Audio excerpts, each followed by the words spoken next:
I was holding a marketing binder and my tablet when Lorraine burst out of her office, stilettos stabbing the tiles like gunshots.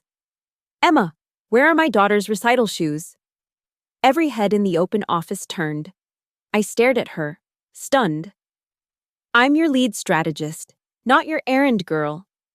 The slap cracked so loud, it silenced the entire 14th floor, except one man by the elevators, who saw everything. The sting spread across my cheek like wildfire. My tablet clattered to the floor, the protective case saving it from shattering. The binder wasn't so lucky.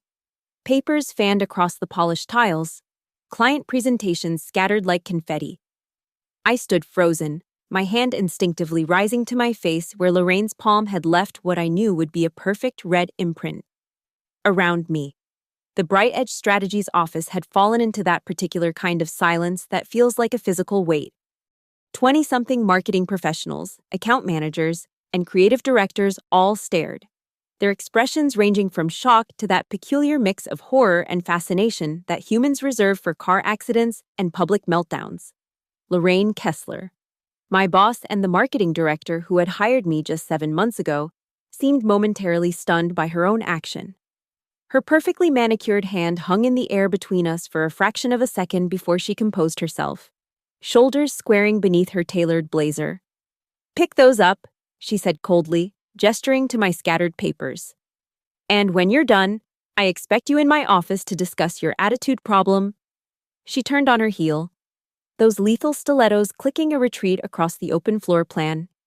As she walked away, the spell of silence broke. Whispers erupted. A few people bent to help me gather my papers, avoiding eye contact.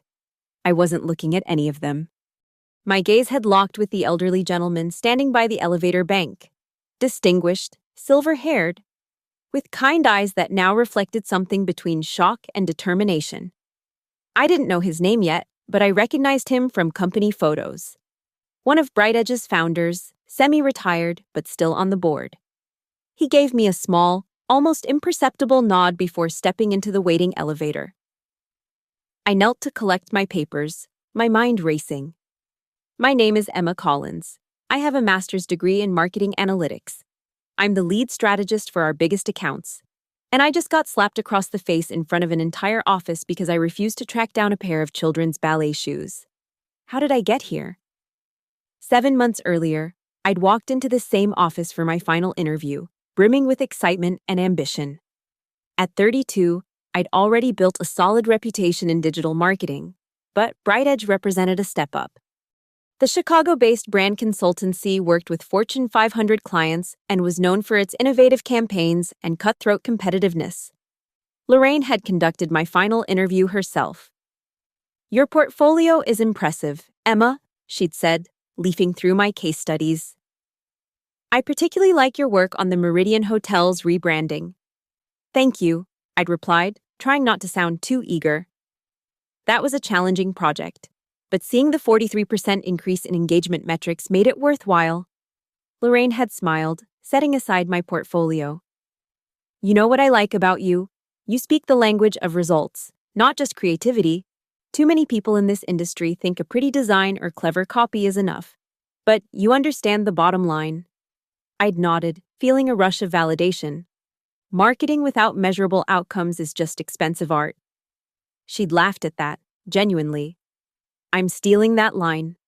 Look, Emma, I need someone who can lead our strategy department to the next level. Someone who isn't afraid to push back when needed, who brings fresh perspectives but respects what works." She leaned forward. "I think you're that person. And I promise you, if you deliver results, I'll make sure you rise quickly here." I'd left that interview feeling like I'd found my professional home. A week later, I accepted Bright Edge's offer, which came with a generous salary boost and the title of lead strategist. The first 3 months were everything I'd hoped for. The work was challenging, the clients prestigious, and the team talented. Lorraine was demanding but seemed to value my input.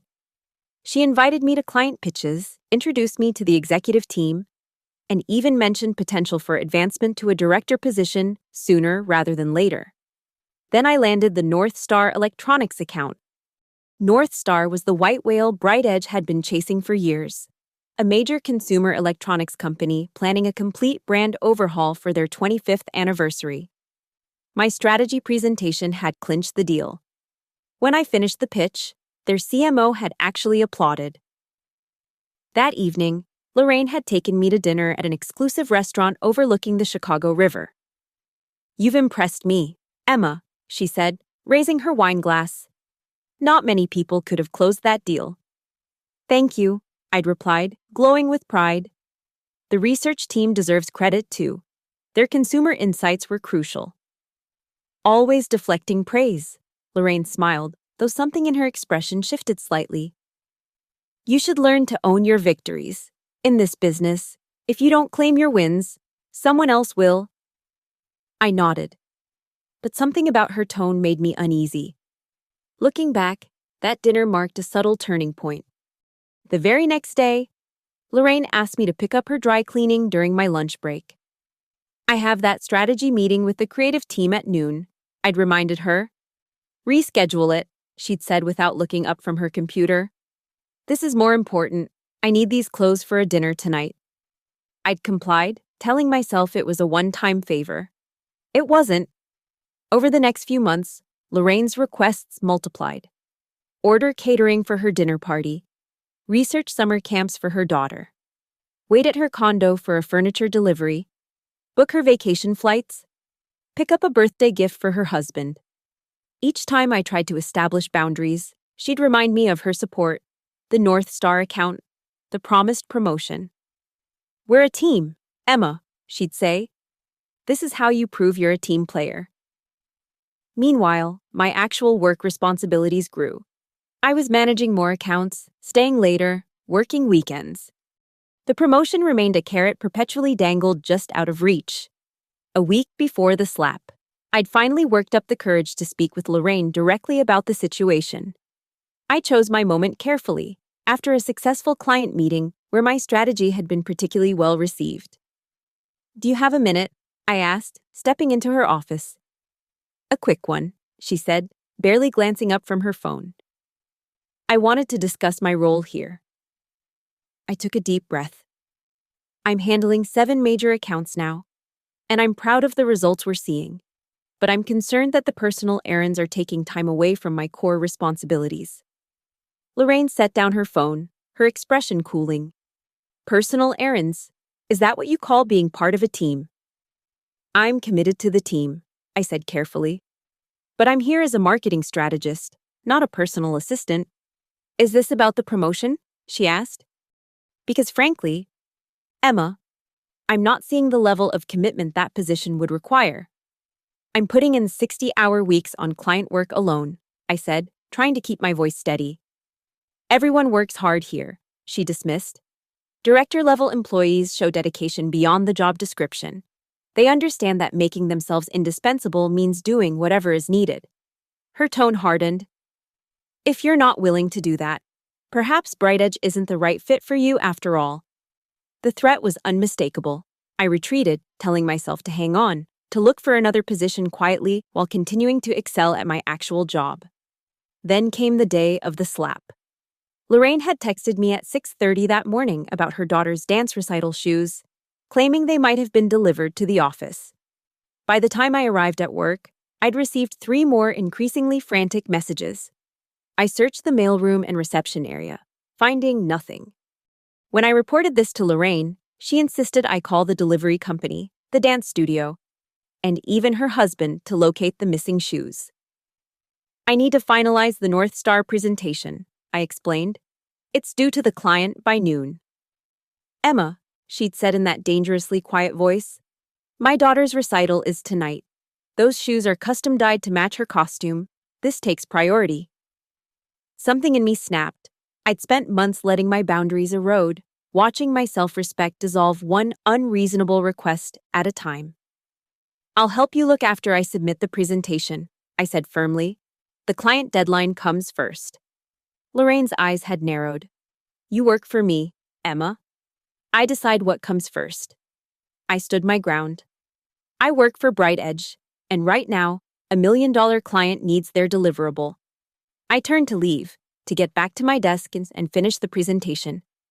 That's when she'd followed me out, calling my name loudly enough to turn heads throughout the office, demanding to know where her daughter's shoes were. And now here I was, kneeling on the floor, gathering scattered papers while my cheek throbbed and 26 colleagues pretended not to stare. Jennifer from the design team crouched beside me, whispering, "Are you okay?"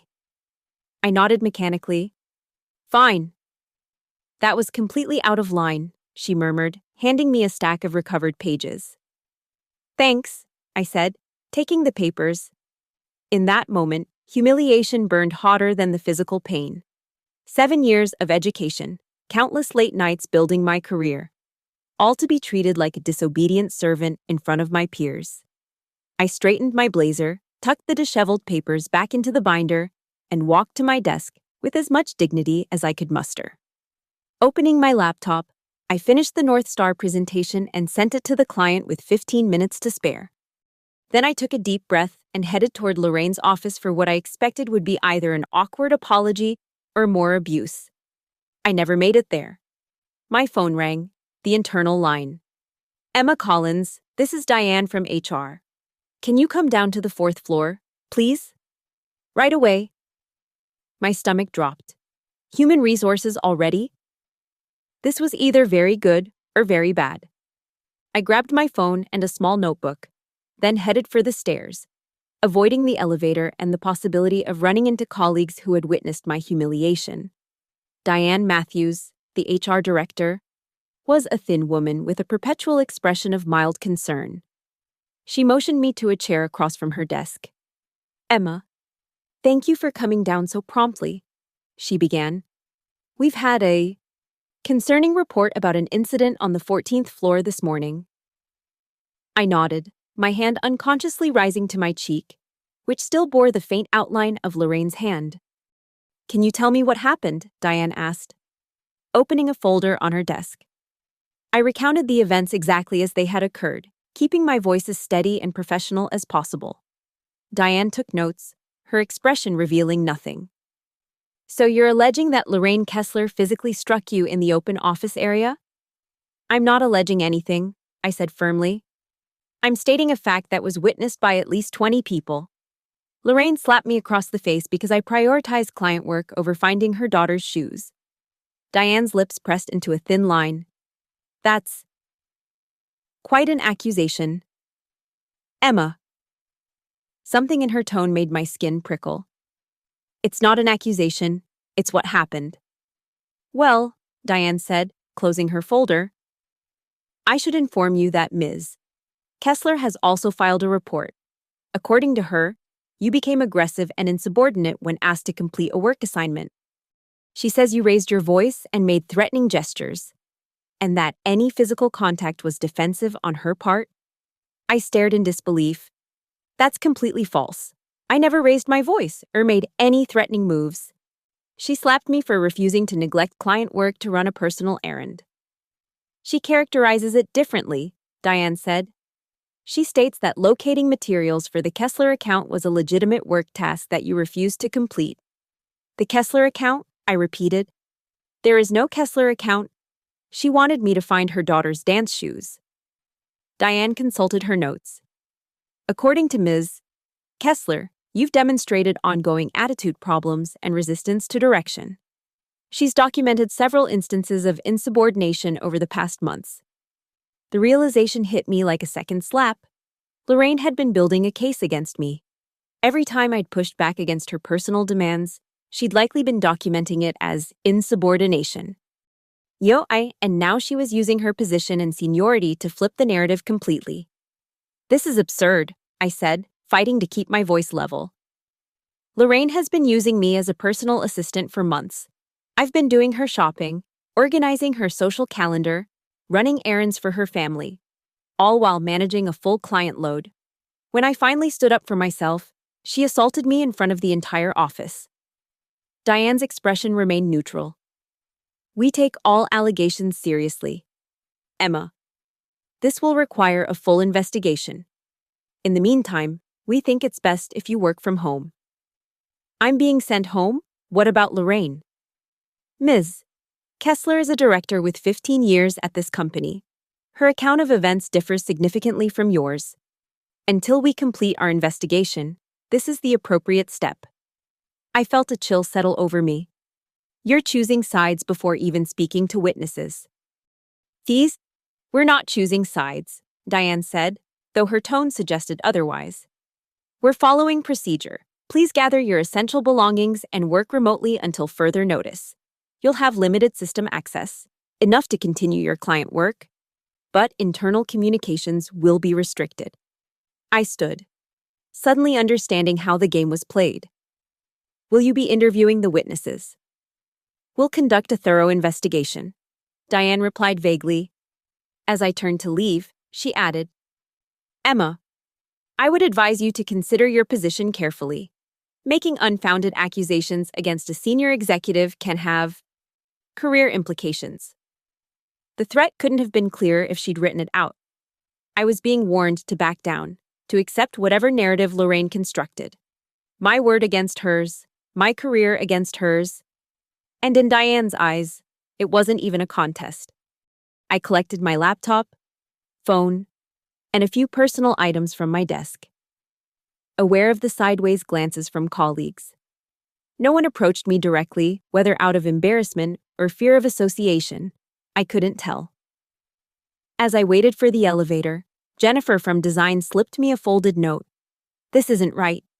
Many of us saw what happened. Stay strong. It was a small comfort as I rode the elevator down and stepped out into the bright Chicago spring day, suddenly untethered from the career I'd worked so hard to build. That evening, as I sat in my apartment trying to focus on client work rather than the unfolding nightmare, my personal email pinged with a message from an unfamiliar address. Observer, 1937, 1 Gmail. Com. The subject line? I saw what happened. The message was brief. Ms. Collins, I witnessed the incident this morning. What happened to you was unacceptable. Rest assured, not everyone at Bright Edge allows such behavior to go unchallenged. RC, RC. The initials clicked immediately. Richard Cole, the silver-haired man by the elevator. One of Bright Edge's founders. I stared at the email, hope and uncertainty wrestling within me. Should I respond? Could this be a trap?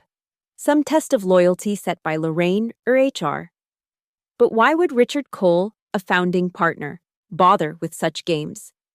After careful consideration, I sent a simple reply. Thank you for reaching out. I appreciate knowing someone saw the truth of what happened. The response came within minutes. Truth has weight, Ms. Collins. Sometimes it just needs time to settle. Cryptic, but encouraging, I decided to take a risk. Mr. Cole, may I ask, what did you see exactly? Everything, came the reply. Ms. Kessler's demands about the shoes, your professional response, the unwarranted assault, the subsequent attempt to intimidate you. I've been concerned about certain management practices for some time. Your experience confirms my suspicions. My heart raced. A powerful witness, not just to the slap, but to the entire exchange. Someone with the authority to actually do something. What happens now? I typed. That depends partly on you, Ms. Collins. I don't believe in fighting others' battles for them. What do you want to happen? I considered carefully before responding. I want the truth acknowledged. I want to continue the career I've worked hard to build, and I want to ensure no one else experiences what I did. Admirable goals, he wrote back. Here's my suggestion. Document everything, every inappropriate request, every instance of mistreatment, every witness. Build your case methodically. Don't ask for justice, demonstrate why it's necessary. And then, I asked, and then we'll see what kind of company Bright Edge truly is. I slept better that night than I had any right to, given the circumstances.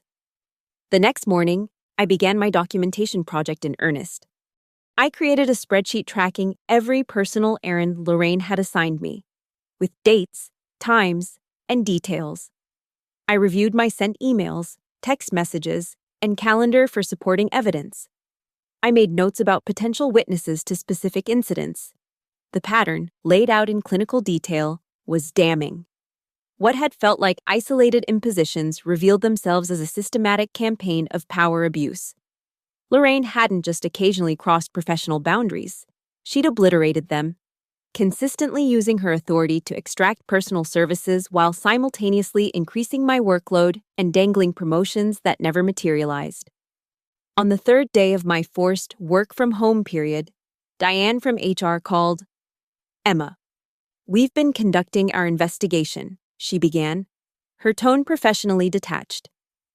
"Several staff members have provided statements about the incident." "And," I prompted when she paused. "The accounts vary," she said carefully.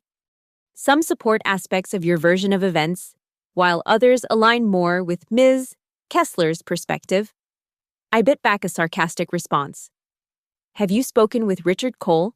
I asked instead. The silence on the other end told me everything. "Mr. Cole," Diane finally said. "Why would we involve a board member in an internal staffing matter?" "Because he witnessed the entire incident," I replied evenly. "He was standing by the elevators." Another lengthy pause. "I wasn't aware of that," Diane said, her composure slipping slightly. "In any case, we're prepared to offer a resolution. Ms. Kessler is willing to put this incident behind her if you'll sign a behavioral improvement plan. You would return to the office next week, report to a different team leader, and agree to 6 months of performance monitoring." "A behavioral improvement plan," I repeated incredulously. "For being assaulted at work?" "Emma, these situations are rarely black and white. We're offering you a path forward. A path that admits no wrongdoing by Lorraine and puts me on probation for being slapped. No thank you." "I'd encourage you to reconsider," Diane said, her voice hardening. "The alternative would be termination for cause." "On what grounds?" "Insubordination, creating a hostile work environment, failure to complete assigned tasks." I laughed without humor. "I look forward to explaining all of that in my wrongful termination lawsuit." Diane sighed. "No one wants legal involvement, Emma.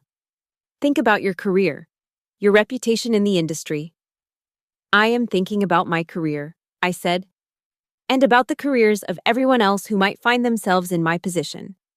I'll give you until the end of the week to reconsider your resolution." I hung up, heart pounding but resolve strengthening. Within minutes, I had an email from Observer 1937 a Gmail.com.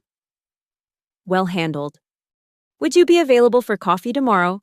The Intelligentsia on Randolph, 10 a.m. The next morning, I arrived at the coffee shop 15 minutes early, selecting a quiet table in the corner with a view of the entrance. At exactly 10 sur, Richard Cole walked in, spotted me immediately, and approached with a warm smile. "Ms. Collins," he said, extending his hand. "A pleasure to meet you properly." Up close, Richard Cole was even more distinguished than I'd realized. Tall and lean, with intelligent eyes behind stylish glasses. He carried himself with the quiet confidence of someone who had nothing left to prove. I estimated he was in his 70s, but he moved with the energy of a much younger man. "Thank you for coming, Mr. Cole," I said as we shook hands. "And for reaching out." "Richard, please," he insisted, taking the seat across from me. "And I should be thanking you. It takes courage to stand your ground in situations like yours." A server approached, and Richard ordered an espresso. I asked for tea. "You mentioned you've been concerned about certain management practices," I said once we were alone again. "May I ask what specifically?" Richard nodded thoughtfully. Bright wasn't always the size it is now. When we started 27 years ago, there were just 5 of us in a cramped office in Wicker Park. We built the company on 2 principles: exceptional work and treating people right. He paused. "I'm no longer involved in day-to-day operations, but I keep an eye on things. Over the past few years, I've noticed shifts in our culture: higher turnover, lower satisfaction scores on anonymous surveys, more emphasis on hierarchy and less on collaborative innovation." Lorraine's department has the highest turnover rate in the company, I offered. 6 people left in the 7 months I've been there. Yes, Richard said, accepting his espresso from the returning server. And yet her results keep her insulated from scrutiny. Until now. Why now? I asked. Because what I witnessed crosses a line that cannot be uncrossed, he said firmly. Physical assault isn't a management style. It's a crime. And the subsequent attempt to weaponize HR against the victim, rather than address the perpetrator, suggests a systemic problem. I sipped my tea, organizing my thoughts. Diane from HR offered me a resolution yesterday. I'd sign a behavioral improvement plan, essentially admitting fault, and Lorraine would graciously allow me to continue working under supervision. Richard's expression darkened. Unacceptable, though not surprising. Diane was hired by our current CEO, Martin Westfield. They worked together at his previous company. So HR isn't neutral, I concluded. HR is never neutral, Ms. Collins. They protect the company, not the employees, usually by protecting the highest-ranking person in any dispute. So what can be done? I asked. I've been documenting everything, as you suggested. Richard smiled. Good. Continue that. Meanwhile, I've had some discussions with fellow board members. Several were disturbed by what I reported. But not all, I guessed. Correct. Some are more concerned with quarterly results than how they're achieved. He leaned forward. Tell me, what outcome are you hoping for here? Compensation? Reinstatement? A different position within the company? I considered the question carefully. I want accountability. I want Lorraine to face consequences for her actions. And I want systemic changes so others don't experience what I did. As for my own position, I paused. I'd like to continue building my career, ideally at Bright Edge. But not if that means pretending this never happened. Richard nodded approvingly. Principles with flexibility. I can work with that. He sipped his espresso. I have a proposition for you, but first, I need to know. Do you have any recordings or direct evidence of the slap itself? No, I admitted. It happened so suddenly. And my phone was in my bag. Pity. But not insurmountable. What about witnesses willing to come forward? Jennifer from design passed me a note expressing support. A few others have sent subtle messages of solidarity, but most seem afraid to get involved openly. Fear is a powerful motivator, Richard acknowledged, especially fear for one's livelihood. Now, here's what I propose. I'm going to arrange a meeting of the executive committee next week. Officially, it's about our quarterly performance. Unofficially, it will include a discussion about workplace culture and management practices. Will I be there? I asked. Not initially, but your situation will be presented as a case study. Anonymized at first, then revealed once the principles at stake have been established. Would you be willing to prepare a concise document outlining your experience with supporting evidence? Of course, I said immediately. Excellent. In the meantime, I suggest you continue working remotely and responding professionally to any communication from HR or management. Don't sign anything, don't make accusations, and don't resign. What about legal action? I asked. Should I consult an attorney? Richard considered this. Not yet. Keep it as a contingency. But let's see if we can resolve this internally first. Sometimes the threat of legal exposure is more effective than actual litigation. As we finished our drinks, Richard handed me a business card with his direct number. One more thing, Ms. Collins. In my experience, people who abuse power often trip themselves up when they believe they're untouchable. Keep your eyes open for opportunities. We parted with a handshake and a sense of cautious optimism. For the first time since the slap, I felt like I might emerge from this with my career and dignity intact. Back at my apartment, I dove into preparing the document Richard had requested. I organized it clinically, starting with an executive summary of the pattern of abuse, then detailing specific incidents with supporting evidence where available. I included the slap as the culminating incident with a list of potential witnesses. I concluded with a section on the aftermath, HR's response, the attempt to shift blame, and the inappropriate resolution offered. The finished document ran to 17 pages, including exhibits. I sent it to Richard's personal email address with a brief note of thanks for his advocacy. His response came that evening. Excellent work, clear, factual, and compelling. I've forwarded this to several key board members ahead of Monday's meeting. Stay ready, things may move quickly once this is in play. The weekend passed in a strange limbo. I alternated between working on client deliverables to maintain my professional obligations and obsessively checking my phone for updates. By Sunday evening, my apartment was spotless. Cleaning had always been my stress response, but my nerves were frayed. Monday morning, my work email pinged with a message from Diane in HR. Please come to the office at 2 p.m. today for a follow-up discussion regarding your situation. The meeting will be held in conference room 3B. I forwarded the email to Richard, who responded immediately. Perfect timing. The executive committee meets at 1 p.m. Attend to the HR meeting, remain professional, and let them make the first move. At 1:58 p.m., I walked through BrightEdge's lobby for the first time in nearly a week. The security guard gave me a nod of recognition as I swiped my still active badge and headed for the elevator. I dressed carefully in a charcoal suit with a crisp white blouse, professional, conservative, and projecting confidence I didn't entirely feel. Conference room 3B was one of the smaller meeting spaces, tucked away in a quiet corner of the third floor. As I approached, I noticed something odd. Instead of Diane waiting for me, the room appeared empty. I checked my watch, exactly 2 p.m., and opened the door. Inside, a laptop sat open on the conference table, its screen showing a video conferencing app. As I hesitated in the doorway, the screen came to life, revealing Richard Cole's face. "Good afternoon, Ms. Collins," he said formally. "Please come in and close the door." Confused but curious, I complied. "I was expecting to meet with HR," I said, taking a seat where I could view the screen. "There's been a change of plan," Richard explained.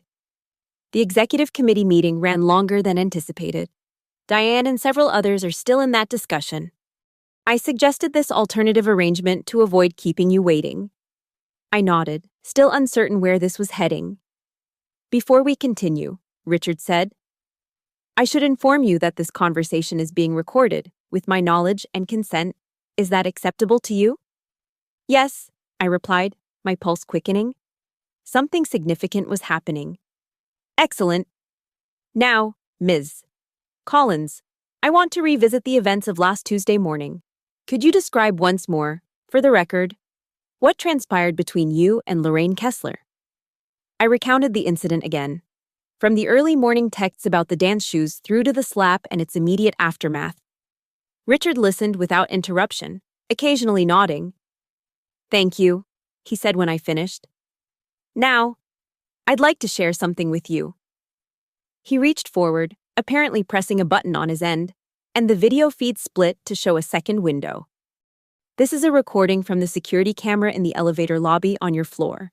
The timestamp corresponds to the incident you described." My breath caught as grainy footage appeared, showing the open office area from the perspective of the elevator bank. There was no audio, but the scene played out exactly as I'd described. Lorraine emerging from her office, our confrontation, her hand striking my face, papers scattering. The bottom corner of the frame showed Richard himself, watching the entire exchange. "I requested this footage the same day," Richard explained, pausing the video. "As a founding partner, I still have certain privileges regarding security matters. Only 2 other people have seen this recording." I stared at the frozen image, undeniable proof of what had happened. "Why are you showing me this now?" "Because approximately 30 minutes ago, Lorraine Kessler was placed on administrative leave pending a full investigation into this incident and related allegations of workplace misconduct." I sat back, stunned. "What changed?" "The executive committee reviewed both this footage and your detailed documentation. They also heard testimony from 3 employees who came forward after learning of the investigation. The evidence was..." compelling. What happens next? I asked, trying to process this sudden shift. That's partly up to you, Richard said. The company owes you a formal apology, at minimum. There will also be a thorough review of how HR handled the initial complaint. He paused. But I have another proposition for you, if you're interested. I'm listening. Brightedge has a problem, Ms. Collins. A cultural problem that allowed someone like Lorraine to flourish while mistreating staff. This incident is a symptom, not the disease itself. We need someone to help us diagnose and treat the underlying condition. I began to understand where he was heading. You want me to be involved in addressing the cultural issues? More than involved, Richard confirmed. I'm proposing a new position, internal culture consultant. You would report directly to the board with a mandate to evaluate our workplace practices, identify problematic patterns, and recommend structural changes. Your marketing background gives you the analytical skills needed, and your personal experience provides invaluable perspective. I took a moment to consider the offer. Would this be temporary or permanent? Initially a 6-month contract, with the possibility of extension or conversion to a permanent role, depending on results and your preference. And my current clients, my team. Your client work would be reassigned. This role would require your full attention. As for your team, they would remain under interim leadership until permanent arrangements are made. The opportunity was unexpected but intriguing, a chance to create real change, to transform a toxic environment into something better. I'd like to accept, I said finally, but I have one condition. Which is complete transparency.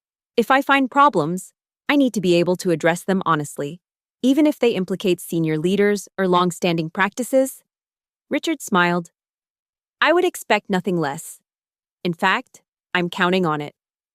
The following day, I received a formal offer letter for the position of internal culture consultant, along with a sincere apology from Martin Westfield, the CEO, for the regrettable incident and subsequent mishandling. Diane from HR was conspicuously not copied on either communication. I accepted the position and spent the next week setting up an office on the 10th floor, deliberately removed from both my previous department and the executive suite. I created a project plan that started with confidential interviews across all levels of the organization, followed by anonymous surveys, data analysis, and finally, recommendations for structural changes. The interviews were eye-opening. Once employees understood that their comments were truly confidential and that I had the board's backing, the floodgates opened. Lorraine's department was indeed the worst.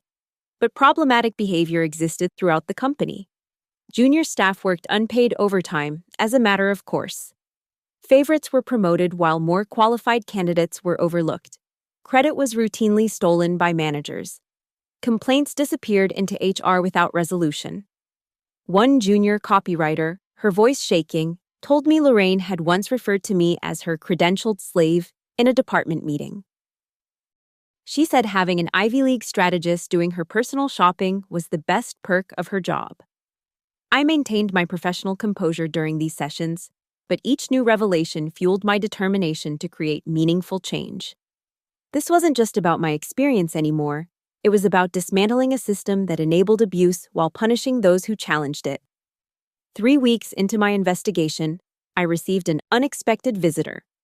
Jennifer from the design team knocked tentatively on my open door. Got a minute? She asked. Of course, I said, gesturing to the chair across from my desk. What can I do for you? Jennifer closed the door before sitting down. I wanted to give you something, she said, placing a small USB drive on the desk. I probably should have come forward sooner, but I was scared. What is it? I asked, picking up the drive. Audio recordings, she said quietly, from department meetings. I started recording them 6 months ago because Lorraine would assign projects verbally, then deny it later when deadlines were missed. I was trying to protect myself. And you captured other things, I guessed. Jennifer nodded. Comments about you, about others.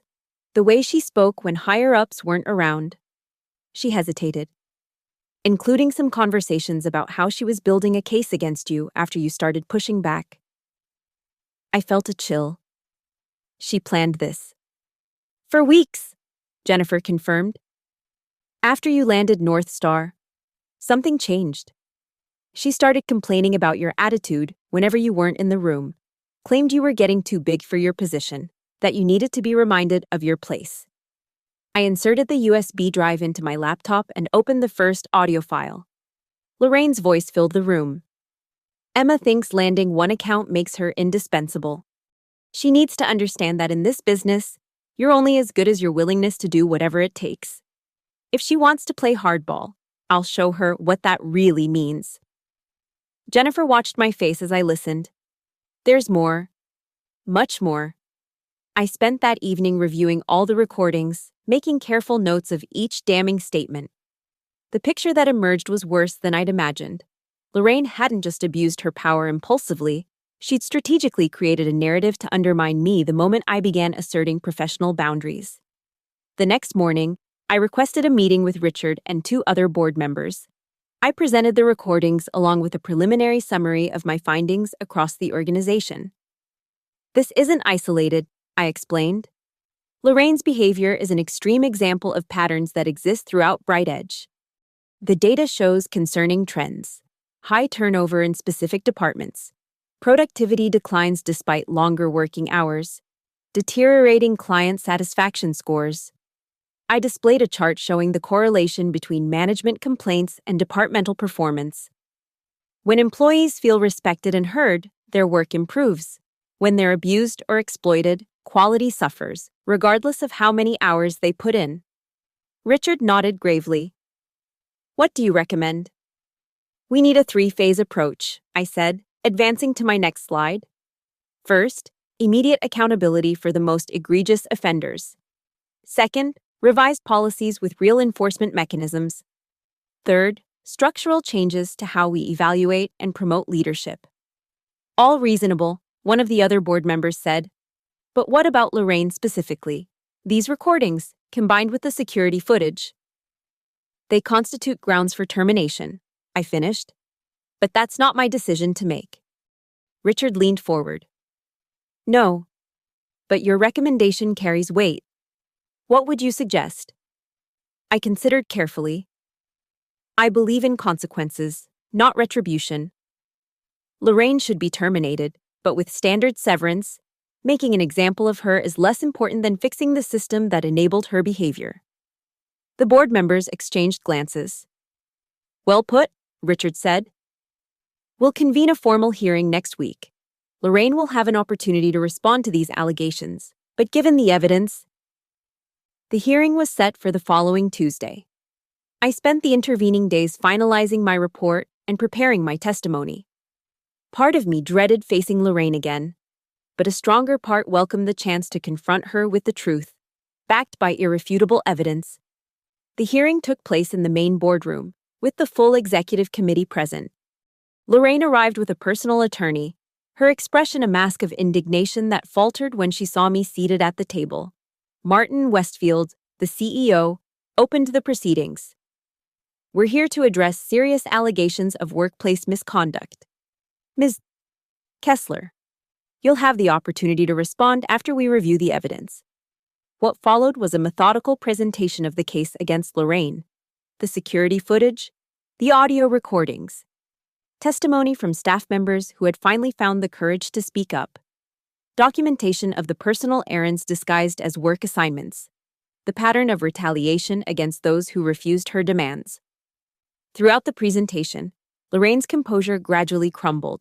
By the time she was invited to respond, her hands were visibly shaking. This is a witch hunt, she began, her voice tight. A conspiracy orchestrated by a disgruntled employee who couldn't handle constructive criticism. Yes, I had high expectations. That's why my department consistently outperformed others. Success requires sacrifice and dedication. Does success require assaulting your staff? Richard asked mildly. Lorraine flushed. That was an isolated incident, taken out of context. Emma was becoming increasingly hostile and uncooperative. I reacted in the moment, and have already expressed regret for that lapse. Expressed regret to whom? I asked, speaking for the first time. You never apologized to me. Instead, you filed a false report with HR claiming I was the aggressor. Because you were, Lorraine snapped, her careful facade cracking. You undermined me at every turn.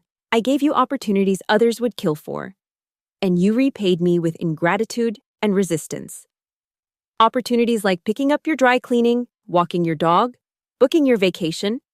Those weren't professional opportunities, Lorraine. They were abuses of power. That's how this business works, she insisted. You pay your dues. I did it for years before I reached my position. And that justifies perpetuating the cycle. I shook my head. Just because you suffered doesn't mean others should. Lorraine turned to the board members. Are you really going to let her dismantle everything I've built? My department brings in 40% of this company's revenue. Your department has the highest turnover and the lowest employee satisfaction scores, I countered, sliding a data sheet across the table. And those revenue figures. They're inflated by unsustainable practices. Your team is burning out. 3 major clients have expressed concerns about consistency and follow-through. The North Star account, which I landed, has requested a different team lead twice in the past month. The CEO studied the figures with a frown. These metrics weren't included in your last quarterly report, Lorraine. Because they're misleading, she insisted. Taken out of context by someone with a personal vendetta against me. Richard cleared his throat. I think we've heard enough to make a determination. Ms. Kessler, would you and your counsel please step outside while we deliberate? After they left, the discussion was brief and unanimous. Lorraine's termination was approved, with standard severance contingent upon her signing a non-disclosure agreement. Additionally, the board voted to accelerate the implementation of my cultural reform recommendations. When Lorraine was informed of the decision, she alternated between threats of litigation and tearful pleas for reconsideration.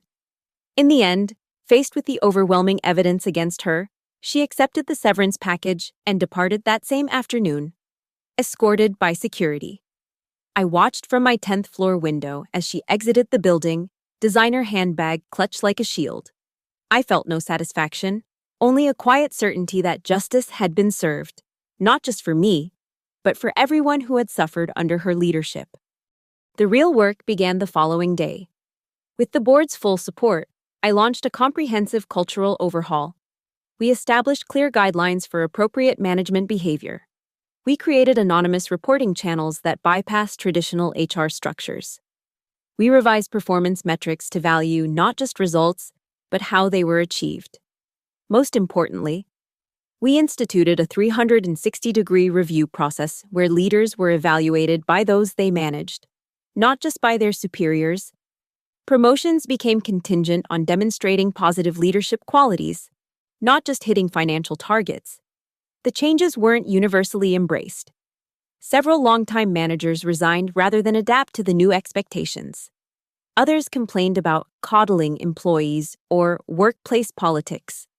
But for every resistance, there were multiple expressions of relief and renewed commitment. 6 months into my contract, Richard invited me to dinner to discuss the results of our initiatives. We met at a quiet restaurant overlooking Millennium Park, the city lights twinkling below us. The numbers speak for themselves, Richard said, reviewing the report I'd prepared. Turnover down 31%, productivity up 17%, client satisfaction scores improved across the board. He set the papers aside. But what these figures don't capture is the change in atmosphere. You can feel it when you walk through the offices now. There's still work to do, I cautioned. Cultural change isn't a one-time fix. It requires ongoing attention and reinforcement. Which is why the board voted unanimously to offer you a permanent position, Richard said, sliding an envelope across the table. Chief Culture Officer, with a seat on the executive committee. I raised an eyebrow. That's not a typical C-suite role. BrightEdge isn't aiming to be typical anymore. Richard smiled. We're positioning ourselves as the agency that values people as much as profits. Turns out, that's becoming a competitive advantage. 3 major clients have cited our cultural initiatives as factors in their decision to sign with us. I opened the envelope, scanning the offer letter inside. The position came with equity options and a salary that exceeded my most optimistic expectations. I'm honored, I said sincerely. And I accept. Excellent, Richard raised his glass. To new beginnings. As we clinked glasses, my phone buzzed with a text from Jennifer. Did you see the new lobby sign? Installation just finished. It's perfect. Attached was a photo of a sleek plaque mounted in Bright Edge's reception area. Etched in elegant lettering was a simple but powerful statement. You've seen who they are, now show who you are. 1 year to the day after Lorraine had slapped me in front of my colleagues, I attended a company-wide gathering to celebrate Bright Edge being named one of Chicago's best places to work by a prominent business publication. The transformation had been remarkable by any measure. As I mingled with team members from across the organization, a young woman approached me tentatively. I recognized her as a recent hire in the strategy department. Ms. Collins, I'm Zoe Garcia. I just wanted to say thank you. For what? I asked, shaking her offered hand. I almost didn't accept the position here, she explained. I'd heard stories about the previous culture, especially in marketing, but then I read about the changes you implemented, and I took a chance. She smiled. It's the first job I've had where I feel like my voice matters from day one. Her words struck me deeply. For all the metrics and initiatives, this was the real measure of success, creating a workplace where talent could thrive without fear or exploitation. Later that evening, as the celebration wound down, I found myself standing beside Richard, watching our colleagues laughing and chatting in easy camaraderie.